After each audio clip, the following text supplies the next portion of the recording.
I never expected everyone to respond to my last video. It was overwhelming and yeah, incredible to see, read the reactions of you people who responded to my video.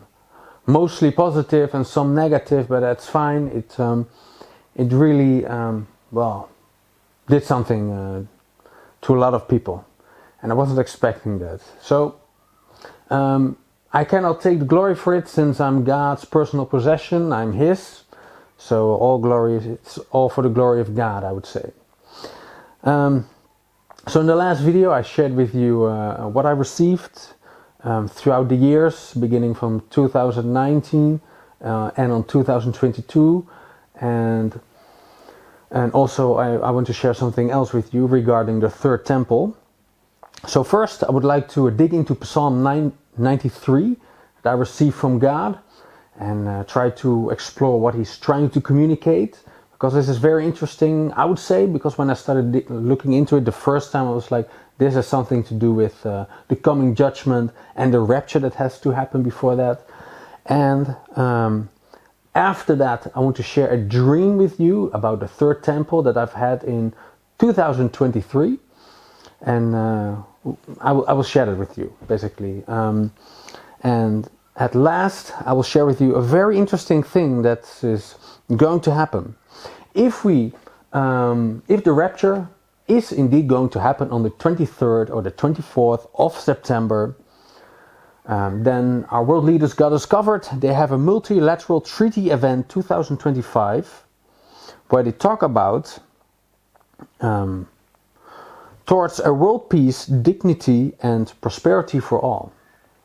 So I'm being sarcastic, of course, but this is quite a coincidence. I don't believe in coincidence.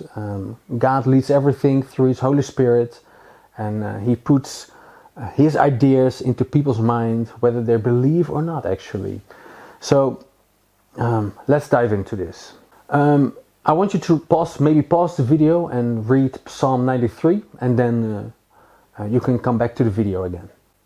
At the first verse we read about the Lord reigns. He's clothed with majesty, the Lord is clothed, He has girded Himself with strength. I'm reading from the New King James Version, by the way. So, okay, first, let me share with you this. The New King James Version places this psalm in the context when it was actually written.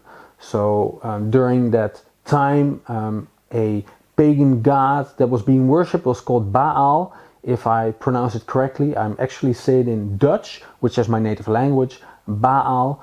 And that is a pagan god that the Israelites were actually worshipping. They had all kinds of shrines all over the place, and it was actually very sinful. And so what the New King James Version does, that particular Bible scholar who studied that verse, studied that psalm, he put it in the context of that time, actually. Fair. Especially when we come to the flood, that's where he explained Baal, he was a god that was about water, and what is being said right here, that God is mightier than this pagan god that the Israelites were worshipping during that time. Fair. Okay, I think that's a good explanation, but I was like, but you also, the Bible explains itself. When we look at where this psalm is actually referring to, it's the book of Revelations and the book of Genesis. I'm not alone on this myself. When I go to BibleHub.com, search for this psalm and hit the study button, you will actually find a similar comment that I noticed as well, where indeed this whole psalm is referring to the book of Revelation and also the book of Genesis, and also some other Bible books, but mostly the first two books that I just mentioned. Yeah, the first two verses. When we read about the Lord being clothed with, that He's being clothed with majesty and strength, it's actually being referred to Matthew 17 verse 2, and also Revelations 1 verse 13 to 16, where we actually read about the appearance, especially Revelations 1, we read about the appearance of Christ. His head and hair are white like wool, as white as snow. His feet are like a flame of fire. his feet are like fine brass, as if refined in a furnace, and here it comes, and his voice as a sound of many waters. So, and before that, my apologies, he girded himself with strength, that we also read, and we read in Revelation 1, he's girded himself with a golden band around his chest. So, it's actually, the Bible is hyperlinking towards another verse. Let me look into this. Alright, Revelations 1, verse 13, we read, "And in the midst of the 7 lampstands, one like the Son of Man, clothed with a garment down to the feet and girded about the chest with a golden band." We definitely read Christ being, being clothed with majesty. The next verse, "Surely the world is established so it cannot be moved. Your throne is established from old, you are everlasting." This whole verse reminds me actually of Ephesians 1, actually, where God chose us before the foundations of this world, and also of course, the book of Genesis, where we read that God created the heavens and the earth, and he already existed before he created the heavens and the earth. So it's actually referring to the book of Genesis chapter 1. It shows his eternal kingdom, his everlasting empire that will exist forevermore. And then verse 3 we read about the floods. If you read the King James Version, the New King James Version, "The floods have lifted up, O Lord, the floods have lifted up their voice, the floods have lifted up their waters." This is actually talking about a coming judgment that is coming on this earth. That will, it's actually this what is being happened. The Bible refers us to Genesis 6. And what is also happening when you read the chapter Genesis 6, you should also immediately think of Matthew 24, where we read that Christ says the days will be like Noah. And until Noah stepped into the ark, when he was actually kept safe, and then the judgment came on this earth. Now, what is an interesting thing that I would like to share is that many people are actually having dreams and carefully share their dreams on the internet, and also some claim or carefully claim that the rapture might happen on September. Noah knew 7 days before that he had to enter the boat. So I just want to lay that on the table, like that's an interesting thing to know. Noah knew before when he had to enter the boat. Now we have, so that's actually a serious problem that many people have on their hand. Not those who are in Christ, but those who are not with Christ, that don't believe in him or became lukewarm. Judgment is coming actually to this earth. So what Christ did when he spoke this psalm last week, he was referring to Matthew 24 and also Genesis 6, the coming judgment that's on this earth. I asked him, "Lord, will the rapture happen in September?" And during my worship, I received this psalm and I start digging into it. Alright, so now we move on to the Lord, verse 4. "The Lord high is mightier than the noise of many waters, than the mighty waves of the seas." Well, this immediately also referring to Revelations 1, where we read that his voice is as the sound of many waters, actually being referred to Jesus Christ. Interesting. Where it's actually telling us that he is higher than everything that's coming. Even though judgment is coming to this earth, he stands above it. He is judgment. He is Christ that will pour out his judgment on this earth. So it's definitely Christ. Is definitely this particular verse is being referred to Jesus Christ. He is higher than the floods. It's very simple, because when Jesus was in the boat with his disciples, and then there was a storm coming. I believe we know the story. I cannot actually remember the chapter, but Christ, when the disciples were actually very scared and worried, they woke Jesus up, and Jesus was able to calm the storm down just by telling it, be quiet. And the water became quiet, the storm went away. This whole verse 4, is referring to Jesus Christ. And then we come to the last verse. This is short psalm, verse 5. Your testimonies are very true. Holiness adorns your house, O Lord, forever. I didn't look into this before until some of you, the people that watch my video, pointed this out, like, hey, this is something that you missed. Yes, I did miss that, because I thought it wasn't so important. So actually God is trying to tell us that His promises still stand, and that is the feasts that are about to happen in the near future. We're talking about the Feast of Trumpets, and also the other two feasts that I don't know by name yet, will also happen very soon. The four Jewish feasts have already been fulfilled, and now the Feast of the Trumpets has to be fulfilled, and I believe that the Feast of Repentance and then the Feast of Sukkot, if I remember correctly, also has to be fulfilled. So in that particular order, the Jewish feasts will be fulfilled. One of you viewers also mentioned I should look into this, and actually I was already starting to study this, so I hope to get a hang on this. Also I want to share with you, because this whole psalm is referring towards Jesus Christ and the book of Genesis. Actually Jesus is telling us, when we are living in the days of Noah, his coming will be near. So what are the days of Noah? I just want to share it with you.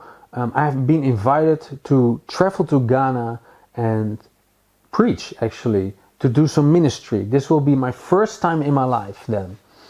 And I will be talking about, the end times, basically, the book of Revelation. And the first sermon will be about where we are now, and actually we'll look into the current world situation, things that are going on. I'm talking about central bank digital currency, AIDS verification, and client-side scanning that governments are pushing. So that I'm looking into that. So the next sermon will be about where are we on God's calendar, so to say. So also Matthew 24 will be discussed shortly, because of Jesus is referring to the days of Noah. So in context of Psalm 93, referring to the days of Noah, Genesis 6, I want to share with you what are the days of Noah. The days of Noah were known for wicked people that lived a sinful life, judgment on the wicked people that God poured out. It was sexual immorality. It was not directly being said, but it was known for it. Ignoring the warning when Noah warned the people that his judgment was coming, people ignored him, they laughed at him while he was building his boat. And then the days of Noah are known for a sudden destruction. People were not prepared. And it is known for that God saved the righteousness. Noah was a righteous man, and God saved him and his family. That was Psalm 93. That's I wanted to share with you. It was quite a tough thing to share with you through the camera. But now we look into the dream that I've had regarding the third temple. The dream about the third temple. I had this dream on the October 27th, 2023. Alright, so I was in a dream watching a news broadcast, and there was a news anchor that proudly and happily presented that the third temple was about to be built, and they actually had a starting date. It was the 31st October 2023. That's what I heard. It didn't happen. Maybe something in the background happened. I haven't really dig into this. So back to the dream. So while I was watching this, there were some images be shown about how the third temple will look like, and I felt an incredible darkness coming over this temple. It was more, I felt it coming over me while I was in the dream. There was a darkness, an intimidating darkness coming over this temple, and I made myself small in the dream. I cannot remember exactly, but I made myself small, and I was frightened, and I said quietly, Jesus, Jesus, Jesus. And then I woke up calmly, and it was I had to process for a minute what I just dreamed. Took out my phone immediately and started writing down what I just saw and experienced, and then I realized I felt the presence of God coming over me, and I thought to myself, I really need to research what this all means, if the third temple will indeed be rebuilt. And God touched me again. The Jews definitely want a third temple, and what we know is that we are the replacement of the temple of God. God lives in us. We are His temple. But the Jews, well, we know what happened. They missed the Messiah. They don't believe it was Jesus who died for them on the cross. So their desire is, of course, to have a third temple, and maybe they think that will solve all the problems. Everyone will come to Jerusalem and start worshiping our God. I want to share it with you, and maybe you can comment down below what you think of this. Maybe you did some more research on this than I did. I'm doing actually reading about the feasts of the Jews. I cannot study everything. I work full time, so time is precious, and I also want to spend as much time with God in the evening, and also do some studies and spend time with my wife as well. So if you can share your thoughts, please share them down below. I'm very interested in it. All right, now we'll move on to the last thing, and that is what something a brother shared with me today about the multilateral treaty event in 2025. All right, so I took you upstairs to the office, and I just thought this is worth looking into. Here we have the cover of the 2025 treaty event that's about to happen on the 23rd and the 26th of September, where they will be talking about world peace. And right next to it I have Bible Hub open with 1 Thessalonians 5, and I would like to read verse 3 from the New Living Translation. Alright, when people are saying everything is peaceful and secure, then disaster will fall on them. As sudden as a pregnant woman's labor pain begins, and there will be no escape. Could this be like a turning point where we are going towards, with the possible rapture of the church on the 23rd or the 24th of September? Could this be the moment? I think it's worth to look at the signs, like Jesus said himself to the Pharisees, that they are able to discern the face of the sky, but they cannot discern the signs of the times. Maybe you can do some researches on by yourself, and I bet plenty of other YouTubers will make a video about this, or at least hopefully they will make a video about this in more detail. But I thought it was worth sharing, and I will be uploading towards YouTube until the rapture. After the rapture, this channel will stop uploading. Every week, either on Friday or Saturday, I will upload my video and share it with you through YouTube. If you want to leave a comment, or maybe like and subscribe, that's up to you.